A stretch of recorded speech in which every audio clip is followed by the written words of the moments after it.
Thank you, Maria, for that presentation. Hello, everybody. I'm reading the chat. Okay, from everywhere. Okay, thank you for being there. Well, my name is G, right? And my partner, colleague, and best friend next to me is Belu.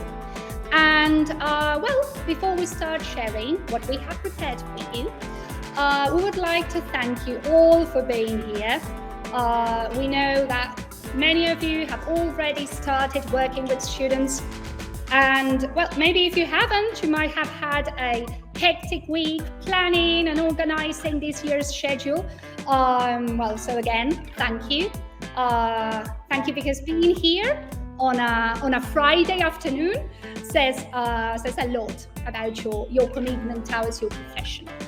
And we would also like to thank the British Council for inviting us once again to this wonderful event for teachers of English.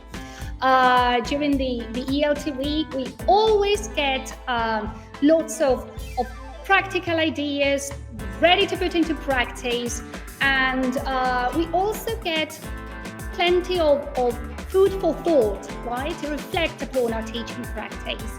So thank you, Robert, thank you, Mariela, thank you, Romina, Liliana.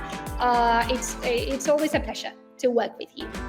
And we have decided to call our talk The Empowered Educator, Thriving in the Classroom, Professional and Personal Growth, because we hope that during this presentation, and once the talk is over as well, you can reflect upon your teaching practice and also get new insights as regards the way in which you face challenges. Okay, so before we dive into today's talk, we would like to share with you a bit about ourselves. Mariela has already said a bit about ourselves already. But, as she said, Belu and I have been teaching for more than 20 years. Oh, God. Actually, we met working at school. We were the youngest teachers of the staff at that time, right, Belu? Yeah. And we've always had this idea of creating something together. And in the midst of the pandemic, we saw the need of teachers to support each other. And that's how the Teaching Touch was born, right? The Teaching Touch is a flourishing community of educators. That's our social media. It is a space where we share tips and resources for teachers, a place where we also share information about our workshops, as we are teacher trainers and have delivered talks in different educational institutions and conferences. But it is also a place where we share our everyday lives as teachers, with all the ups and downs, right, of being a teacher. So, as you can see, our social media is kind of a mix, but utterly connected with teaching.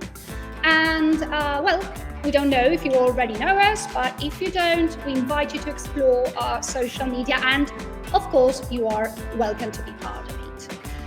So, without further ado, I'll give Belu the floor.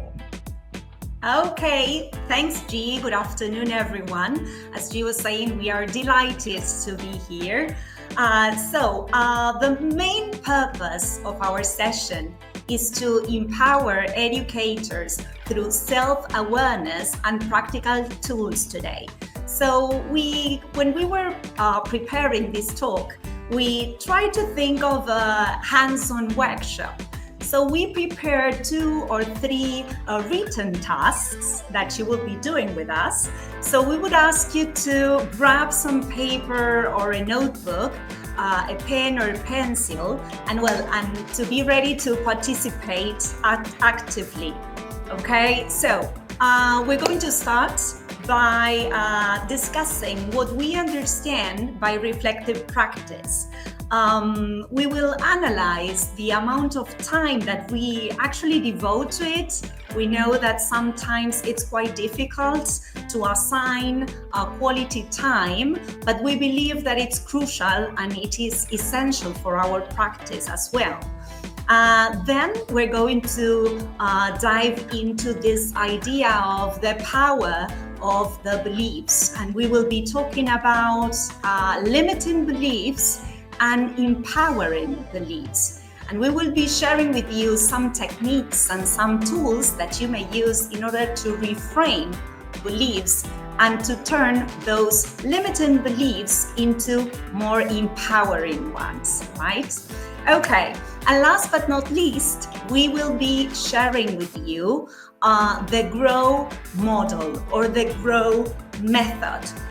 The GROW model is actually a coaching framework that helps people to set goals, objectives, and to plan different steps and actions in order to achieve them. We believe that it's a very useful tool that you may use for your professional life, but also, for your personal life as well. And of course, we will be devoting some time, questions and answers as well. So let's get started then. Okay, so first of all, we would like to ask you a question. What is the first thing that comes to your mind when you hear the words reflective practice? What do you understand by reflective practice? So we invite you to use the chat, right, and share your thoughts, right? So what do you understand by reflective practice? First thing that comes to your mind, okay? So,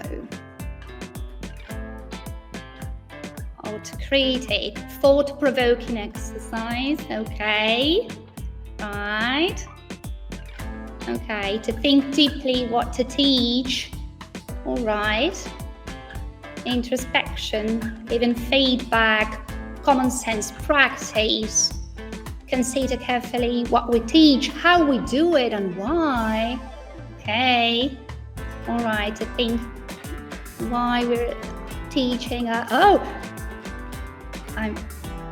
they go so fast, but that's great because you're participating a lot. Lovely. Critical thinking, one self-assessment, to think about what to teach and why. Okay, right. To be compassionate too. Okay, evaluate. Yes, absolutely.